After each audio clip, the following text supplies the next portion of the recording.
Cool. And so we're doing this week's edition of the Austin Spotlight.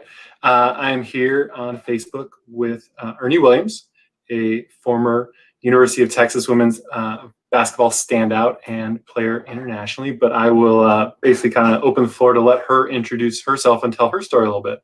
So why don't you go ahead, Earnie? Thanks for having me on the show, Troy. Like you said, my name is Earnie Williams. Full name Earnie Williams, and I live here in Austin, Texas. I'm currently a basketball skill development coach, and I also do electrotherapy injury recovery, and with the machine called the Newbie. So that's pretty cool. So I guess I'll start where. So I grew up in Hays, Kansas, kind of western Kansas. My family's from Indiana and Chicago in that area. Mom and I moved to Oklahoma for high school. So I played 4 years of basketball there, and then I was recruited on to go to the University of Texas. Played basketball there for 5 years, actually. I tore my ACL my freshman year, and I only played 5 or 6 games, so I was actually able to get that year back. So I stayed my 5th year. That was awesome. And then from there, I was fortunate enough to go on to play professional basketball for 7 seasons over in Europe. So yeah, that's all of it kind of in a nutshell. Yeah. We can dive into it. Sure. What areas in Europe? So my first year I played in Coimbra, Portugal. It's a college town. I think it's south of Lisbon, 2 or 3 hours. Lisboa, how they say it, right? Played in Portugal, then I played in Ecuador for a couple months in the summer. Played in Spain, Puerto Rico, Sweden, which was my favorite country, Romania twice, and France a little bit, and then Australia a little bit. I also played in China for 2 weeks. It was a 2-week tour against their national team, like their women's actual national team. And it was just some Americans, we kind of got together and we were able to go down there and play. It was really fun, really interesting. Very nice. So obviously in different sports, certain countries in Europe have what's considered better leagues than others. I think on the men's side of things, like Spain is one of the better men's country associations over there. For women's, are there certain ones that are considered more elite than others from that standpoint as well? Sure. Yeah. Spain is actually one of the top leagues for women's basketball. I believe Spain, France, Russia, Turkey. Did I say Italy? Italy's pretty good league. So I mean, Israel I've heard too. So I mean, again, it's cool. It's like to not obviously when a lot of people think, especially on basketball, oh, you went overseas, which generally means you're not good enough to make it in the U.S. But there's still there's still a hierarchy of like, hey, you got to play in France, you got to play in Spain. Like this is on the cusp of where a lot of that international talent is at its best and stuff. So the level of play is fractionally different versus going to a small country and playing internationally in some of those other areas. So yeah, so there's more opportunity for women's basketball overseas. So sometimes you might, if we had more teams, we had more spots on teams for WNBA, we could get more women coming out of the NCAA, their senior year into the WNBA, but there's like a short amount of opportunity, So there's girls overseas that should be in WNBA now that they just don't have that chance because of opportunity and spots. Sure. But then there's for people that may not be good, not good, but good enough at that WNBA level, like there's opportunity overseas to continue your development. There's a top league. Some countries have one top league or 4 leagues, and others have maybe 3 leagues. Okay. So there's some different levels of play and opportunities to continue playing basketball overseas. So that's what I did. I didn't make it to the draft. That was my ultimate goal since I've been probably in 4th grade. WNBA. It didn't happen. Kind of was broken up about it because I didn't know like what's next. How do I stay play? And then I got some information. I went to a kind of a combine, free agent combine when I was a senior and I graduated. It was in San Antonio, actually. And they had agents there. They had some WNBA scouts. So I played there. And I met my first agent there, and he was the one that got me the job in Portugal. And I almost didn't go to Portugal because of a knee issue, but I got it cleared up, and I never looked back. I was able to get 7 years out of this body. There you go. And that it's something that I think a lot of, again, I'm not a professional, never been a professional athlete at that level, but having known a few people and some different things, it's something that people don't often think about and realize is the wear and tear that you put on the body, and especially in most sports leagues, again, unless you're the elite of the elite, the LeBron Jameses, the Dak Prescotts, the Russell Wilsons, where you have enough brand and talent recognition where you can kind of write your own check for a lot of different things. There's a degree to which you are a commodity, right? Like if your knee goes out, like they aren't like, oh, well, we're not that they don't want to help you get better and hopefully be a valuable asset to the team. But like you mentioned, there's a lot of other players that are right almost as good, just a slight notch below, that are ready to take your place. And it's very cutthroat from that standpoint. And so to get a 7-year pro career internationally is awesome. Thank you. Yeah. Just looking back, I've had many injuries, so I'm like, I look back and I'm like, okay, yeah. After getting past three years overseas, I'm like, it's a cherry on top. And was basketball something you always loved? That's another thing that I think a lot of people may find surprising from an athlete standpoint, is there are athletes who are really good at their sport, but it's not necessarily their burning desire and passion. I assume that since you've kind of gone into the coaching and training and youth aspect of basketball, that it is something that you have been passionate about since you were young from that standpoint. But has that always been something that you were passionate about as a young kid growing up as well? Yeah, it has been. Basketball was my first love. I played many sports. I played roller hockey. I played soccer. What else? Volleyball as well, track and field. So I was a sprinter, and I did high jump and pole vault. And nice. Pretty fun. But yeah, basketball was that staple. It was fun at first. Of course, like when you're young, you're just playing it and it's fun, you enjoy it. But then there was this thing that clicked in me. I was starting to get more competitive because I was good. I could tell I was good because of the level of other kids. And as I went from Hayes, Kansas, right, to Oklahoma, and then from Oklahoma playing AAU against teams from California and the East Coast, Chicago, Georgia, all up and down the East Coast and in the South, you understand, where other girls are your age, and you understand where you are in your team.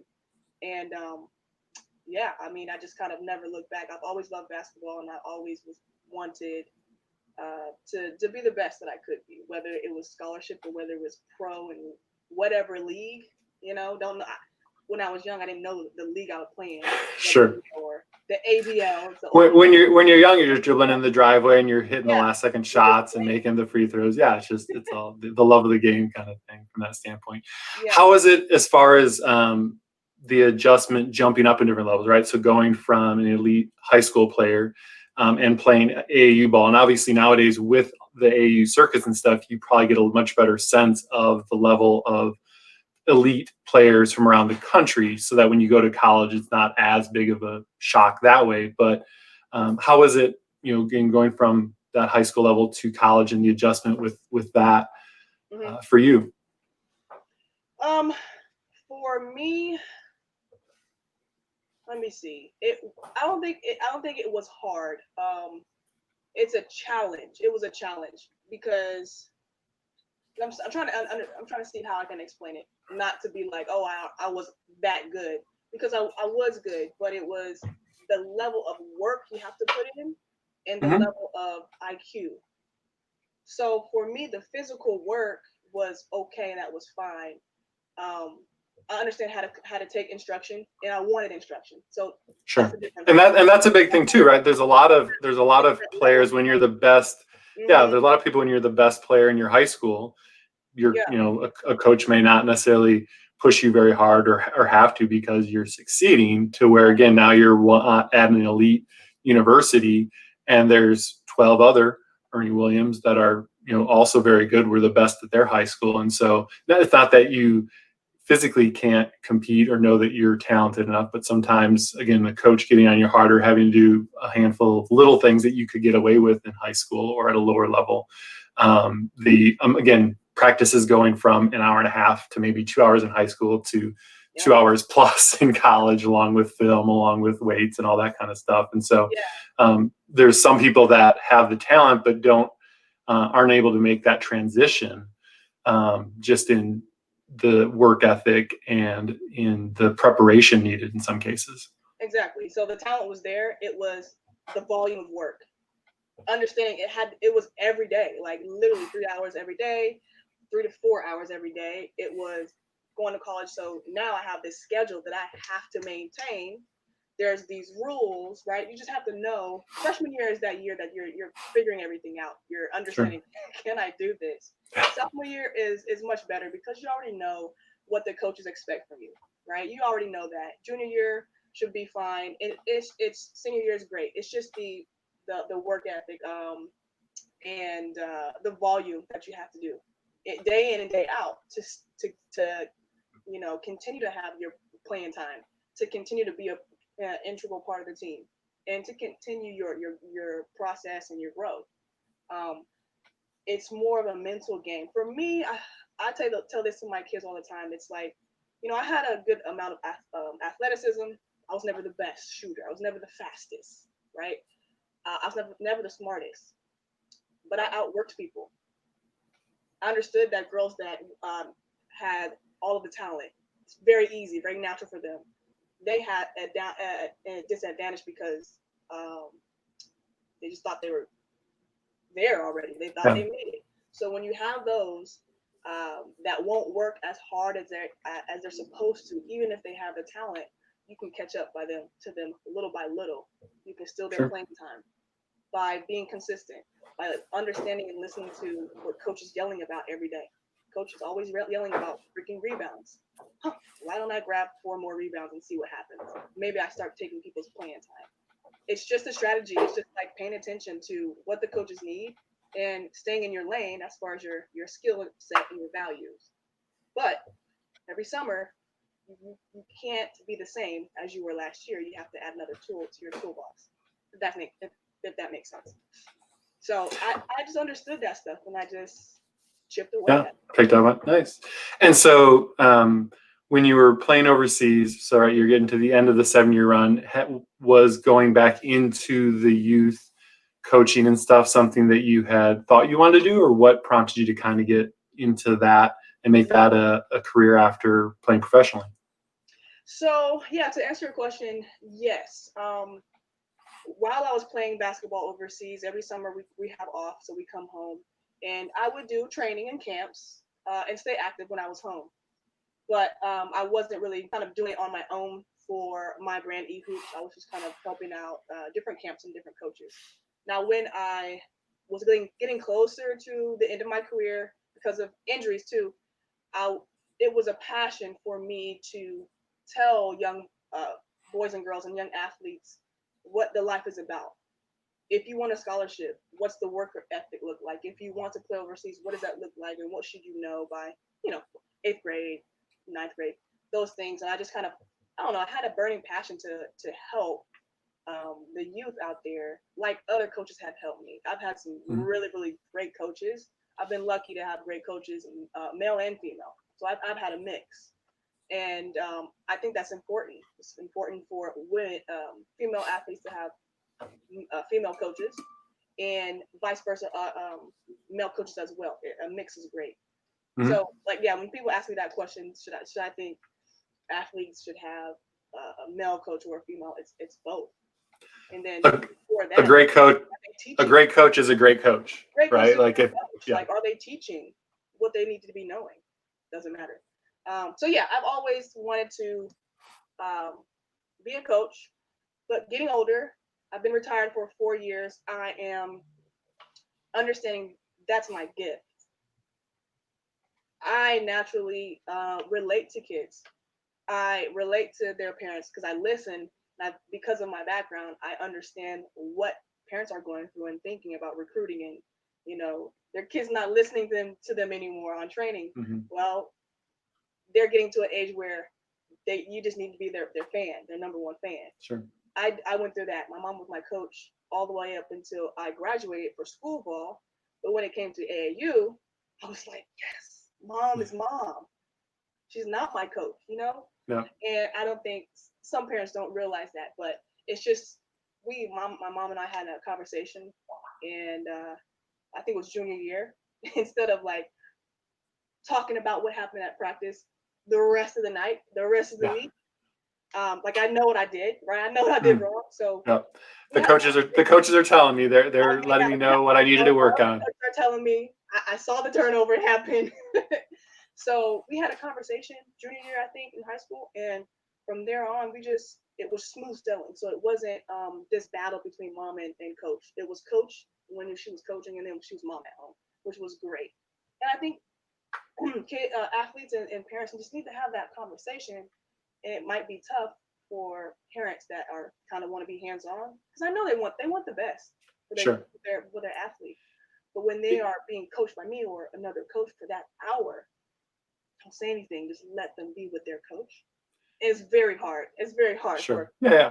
No, again, if it's your child, and again, most parents, I do think, come from a place of love and a place of wanting their kids to be better. Absolutely. But unfortunately, in today's youth culture, a lot of them don't express that in an appropriate way all the time from that standpoint. And again, like, kids generally can put enough pressure on themselves without their parents putting any additional pressure from that standpoint as well too. So, so you've been running eHoops now for about 4 years then? I believe I started in 2016. Okay. So about 4 or 5 years in the summers, and really once I think retired.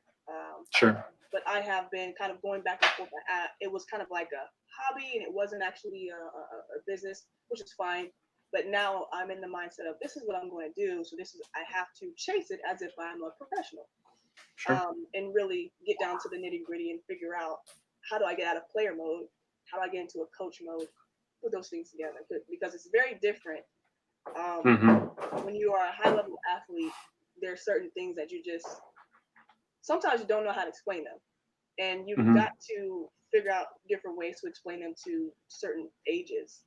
That was my biggest, I guess, obstacle and challenge. Yeah. Challenge was figuring out how did I learn it, and when I didn't understand how I learned it, I kind of, which is probably just figuring it out, right? Or instinct.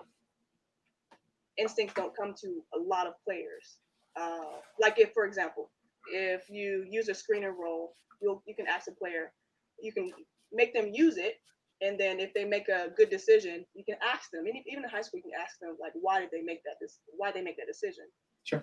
Some will be able to tell you, and then some will just say so and so was open, but some will give you a more detailed distinction about what the defense did, what they saw before, in steps. Does that make sense? Yeah, no, and I think it kind of goes back a little bit to what you were saying earlier on about not being the most talented, especially when it came to college, of you had to work and grind and figure it out. And so in doing that, figure it out, you had to see the game differently than the person who could just jump higher or run faster or just, for whatever reason, naturally shot better and could just kind of do it. Being on autopilot, you had to actually see the game differently. And I think that's one of the reasons that a lot of the best coaches weren't necessarily the best players. Magic Johnson became a coach, but that was short-lived. Larry Bird actually was a fairly successful coach from that standpoint, but never won a championship. There's a lot of that when the best players try to go into the coaching mindset, like for them it's just, well, you just do it. Because they're just used to, hey, I just do it.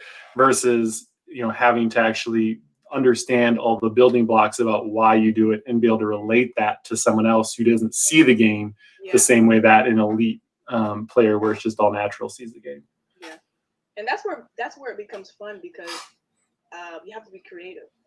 Mm-hmm. You have to be creative. I like that, being creative and trying to explain it certain ways and seeing, what kids pick it up, because every athlete is different. I learned a different way. My teammates learned a different way. That's why you have lots of different ways to learn. It's film. It's walking through it without defense. It's putting defense on, or it's instead of 5-on-5, we're gonna play the situation with 3-on-3.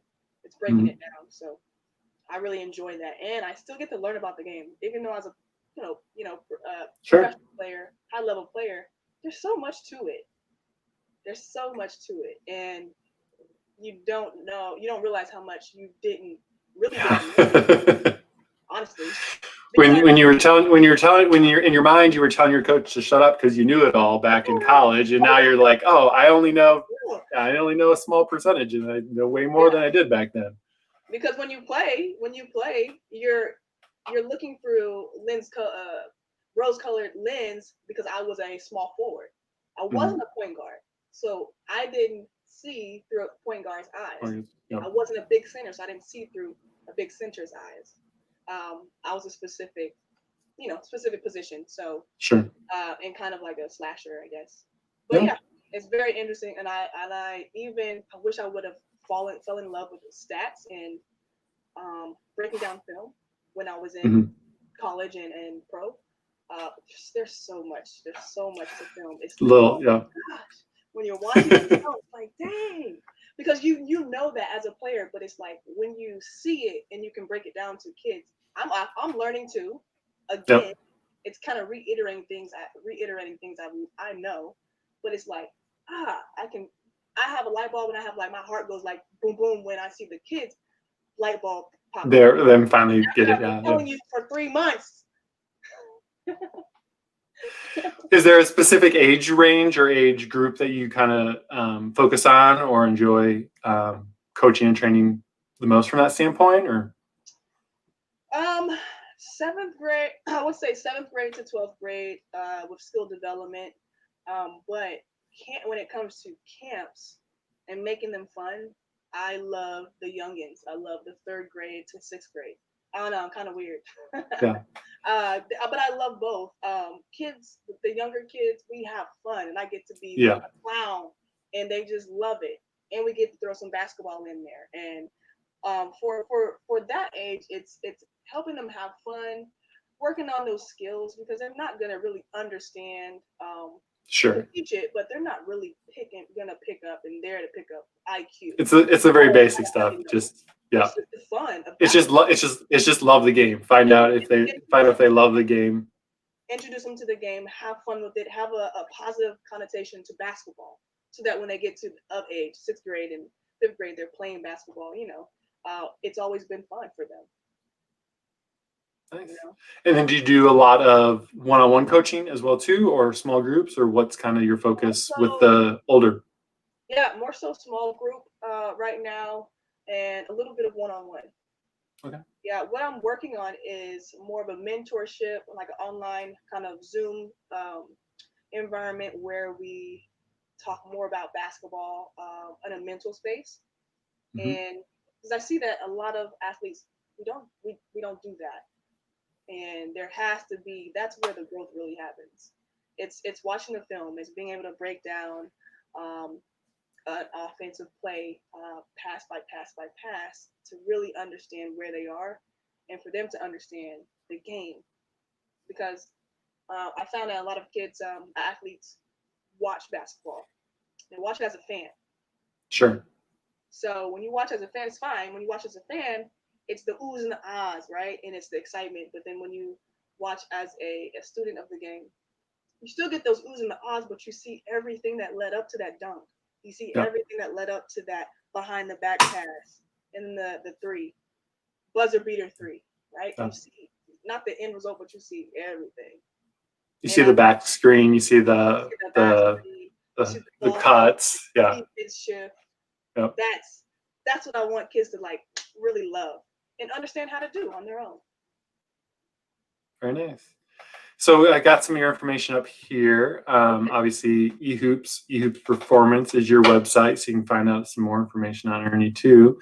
Instagram, where she's probably your dominant social media site, is the eHoops Performance, Right. and phone number stuff too. So always able to reach out with extra questions and tips and training, and potentially set up sessions as well too, because again, to be able to be coached and trained by someone who's lived the life at the highest levels, both as a UT, for all the people here that are big UT fans.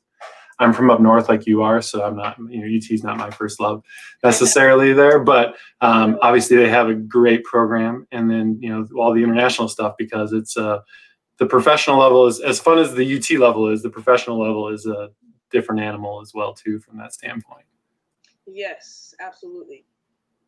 And you can enjoy the game without even reaching any of those levels, right? Even if it's just a matter of being the best middle school or high school player that you can be, and as a way to get to college. For some people, getting the athletic scholarship just to get a college degree is an awesome experience that they can get as well too. You can go to college and play intramurals basketball. I mean, those guys and gals, they compete. We would actually go from UT at Gregory Gym and play. I've played Gregory. The football players don't like it when you beat them at Gregory. No, because they don't like it. They're almighty athletes with different athleticism when you get on the court. Yeah. You can't be so powerful. It's a foul. You're gonna have like 10 fouls. Yeah. It was fun playing against football players that would come over. Some of them could really play. Oh, sure. Just the physicalness. You can't be that physical, man. Yeah. So that was really fun. But you can play intramurals ball. You can play. There's so many leagues out here in the communities, and the guys play. They play on Sundays. It's fun. It's competitive. So, and that's where I used to play when I would come home. I'd go to a certain gym that they always would meet at and play. Play and pick up. There you go. Just playing whenever you can. That's how you get better at anything, is by doing it. Yeah. And how's the business going? You've been seeing growth over the last couple of years and stuff. Obviously, right now these times have been a little tricky with everything being shut down, but definitely. So a little bit of growth. So I've always had a full-time job on top of that. Okay. Now I'm full-time basketball coach and living in my truth and hopefully delivering my purpose. I just left Dell. I was there for a year, and I've had some other jobs since I've been retired. But the last 4 years was my, I guess, due diligence about what it is that I need to be doing. Full circle, 4 years later, I'm like, okay, enough is enough. Yeah. I'm to get out there and just do what I feel like I'm compelled to do. And I love working with kids. I love the education behind it and just impacting them in a way to help them get where they want to get. And even for parents is to help hear them and hear what they're struggling with and provide answers, even if it's not working with me. I know a lot of people I can connect them to. Sure. Yeah. So that's really what I want to do and be able to impact youth basketball players as many as I can and just help them, help guide them. That's awesome. Cool. Well, I appreciate you jumping on with me for a while today and kind of telling your story, and definitely go check out Earnie, because she's a good follow if you like basketball or athletic performance of any kind. So check her out. Yes, you guys can. Troy, you might want to. So my email is ehoopsperformance@gmail.com. Everything is ehoopsperformance, so you can find my information there. But if you are parents and you're looking for training, hit me up. Or if you have any questions or recruitment, anything that I can help with, I'd love to help in any way I can. Awesome. Cool. Thanks, Troy. Appreciate it. Everyone have a great day. Bye, guys.